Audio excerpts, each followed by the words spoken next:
Question: Lorraine is examining a WSDL file for her Domino web service. What role does the message element have in the file? Option A. It stores the actual data being sent to the web service. Option B.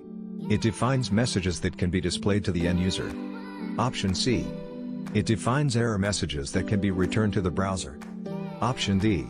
It is an abstract definition of data being communicated to or from the web service. The correct answer is option D.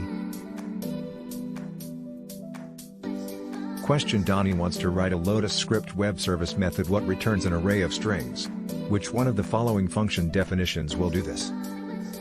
Option A. Function getArray as string. Option B. Function getArray list as string. Option C. Function getArray as XSD_string array. Option D. Function getArray as string array_holder.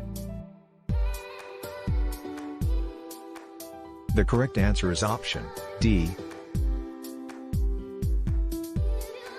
Question: Liz wrote a Lotus script web service method with the following structure: public function lookup person info, person name as string, as person info do the lookup, return the information in our custom person info data type, and function person info is a complex data type that is used to return various pieces of information in a single object.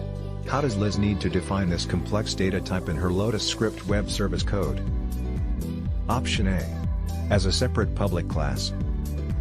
Option B. As a separate private class. Option C. As a custom Lotus script type. Option D.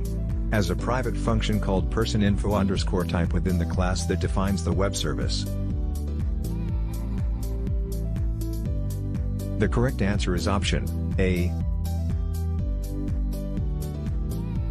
Question: Chuck has the following class defined as a complex data type in his Lotus script web service: public class person info, public first name as string, public last name as string, phone number as string, private email as string, public function full name as string, full name equals first name plus last name, and function end class. What properties of that complex data type will be visible to a consumer of this web service?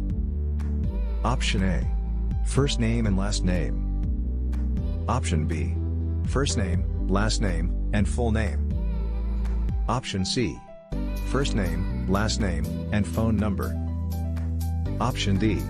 First name, last name, phone number, and email. The correct answer is option C.